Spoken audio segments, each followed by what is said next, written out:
তো নমস্কার বন্ধুরা, চলে এলাম আবার একটা নতুন ভিডিও নিয়ে। প্রত্যেকটা উৎসবের সময় আমরা যেরকম নিজেকে অন্যরকমভাবে সাজানোর চেষ্টা করি, সাজিয়ে তুলি নিজেকে অনন্যভাবে, মনে থাকে ফুরফুরে আনন্দ, তার কোনো সীমা থাকে না। সেরকমই প্রকৃতির কাছে বর্ষাকালটা সেরকমই সময়, বলতে পারেন এক প্রকার উৎসব।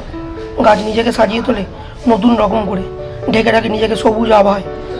ভিডিওতে দেখতেই পাচ্ছেন আমার প্রত্যেক কটা গাছ এই বর্ষার সময় নিজের থেকে প্রচুর ব্রাঞ্চ ছেড়েছে। গাছগুলো দেখতে অতুলনীয় লাগছে। এই যে জবা গাছটা দেখছেন, এটা আমার একটা দেশি ভ্যারাইটির জবা, যেটা হাট পুন করার পরে বস্তার জল পেয়ে পুরো সস্পুষ্ট হয়ে নতুন নতুন অনেক ব্রাঞ্চ ছেড়েছে। পাশাপাশি হলুদ গন্ধরাজের গাছটাও দেখতে পাচ্ছেন, নতুন নতুন ব্রাঞ্চ এসছে। আগামী দিনে যা আমাকে উপহার দেবে অজস্র ফুল। কথাতে আছে না, যার ভালো দিক থাকে তার খারাপ দিকও থাকে। তো সেরকমই বলতে পারেন যে এই বর্ষাকালটা যেরকম গাছ নতুন পাতা ছাড়ে, পোকামাকড়দের কাছে আবার এটা উৎসবের মতো ঝাঁপিয়ে পড়ে প্রত্যেক কটা গাছের সবুজ পাতাকে খাবে বলে। সে যেন চেটে ফুটে খাওয়া প্রতিযোগিতা। তাও এটা প্রকৃতিরই একটা অংশ। তাও বাগানপ্রেমীদের তো গাছের জন্য কিছু করণীয়। তো এর জন্য আমাদের গাছকে বাঁচাতে গেলে কিছু কাজ করণীয়, সেটাই আজকে দেখাবো।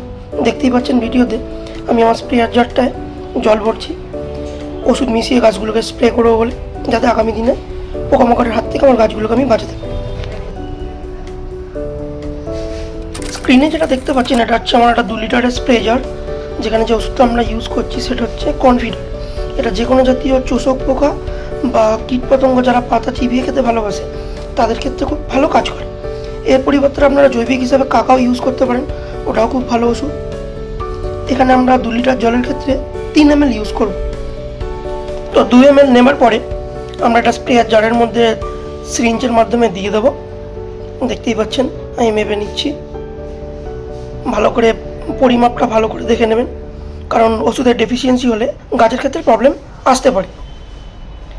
ভালো করে দেখে নেওয়ার পরে এবার আমি ওষুধটা স্প্রেয়ার জারে ভালো করে ভরে স্প্রেয়ার জারটাকে ভালো করে মুড়ে নিয়ে ভালো করে স্প্রেয়ার জারটাকে নাড়িয়ে নেবো, যাতে ওষুধটা জলের মধ্যে ভালো করে ঘুলে মিশে যায়।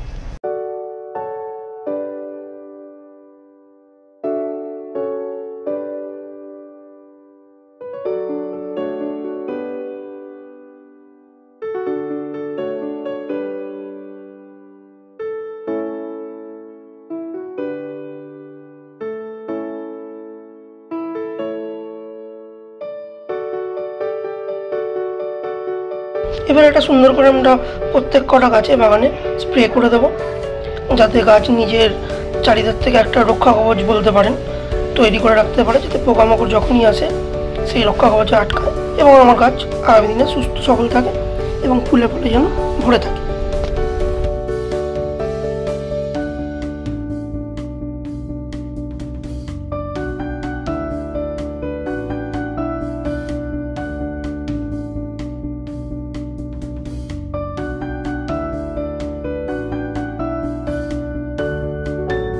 বলতে বলতেই বরুণ দেব এসে হাজির, যে আমাকে নিয়ে এত প্রশংসা আর আমি না থাকলে হয়।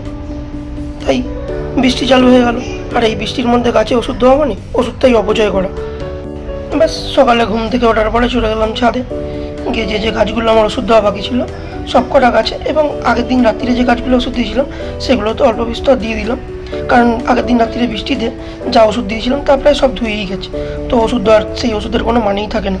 তাই নতুন করে সকালবেলা ছাদে গিয়ে গাছগুলোকে যথেষ্ট আবার নতুনভাবে ওষুধ স্প্রে করে দিলাম। দেখতেই পাচ্ছেন প্রত্যেক কটা গাছ বৃষ্টির জলে সস্পুষ্ট কীরকম হয়ে আছে। পোকামাকড়ের কাছে একদম পুরো বলে না থালায় রেডি, একদম অমৃতটাই খাবার, তো ওরকমই ব্যাপার। তাই সেই তার থেকে বাঁচানোর জন্য প্রত্যেক কটা গাছে আমি সুন্দরভাবে স্প্রে করে দিলাম। এই স্প্রে করার পরে গাছ ওষুধটাকে নিজের মধ্যে কনজিউম করে নেবে এবং আগামী দিনে পোকামাকড়ের হাত থেকে নিজেকে বাঁচিয়ে রাখবে। এই যে এই গাছগুলো গতকাল রাত্রে যেগুলো স্প্রে করেছিলাম, তো তা তো প্রায় বৃষ্টির জলে সবই ধুয়ে গেছে। আজকে আবার নতুন করে সব কটা গাছে ভালো করে স্প্রে করে দিলাম। আর আজকের ভিডিওটা এখানেই সমাপ্ত করলাম। আগামী দিনে চেষ্টা করবো আরও ভালো ভিডিও বানানো। আর যদি এই ভিডিওগুলো আপনাদের ছাদ বাগানে বা আপনাদের কোনো গাছের ক্ষেত্রে কোনো কাজে লেগে থাকে, কোনো সাহায্য করে থাকে, তাহলে অবশ্যই লাইক করে দেবেন। আর চ্যানেলে যদি এরকম আরও নতুন নতুন ভিডিও দেখতে চান তাহলে চ্যানেলটিকে সাবস্ক্রাইব করে নেবেন। চ্যানেল যদি আপনারা সাবস্ক্রাইব করেন আর লাইক করেন তাহলে আগামী দিনে ভিডিও বানানোর জন্য অনুপ্রেরণা পাই। ধন্যবাদ। আশা করি আপনাদের সবার বাগানে গাছ ফুলে ফলে ভরে থাকুক এই কামনা রেখে আজকের ভিডিও এখানেই শেষ করলাম।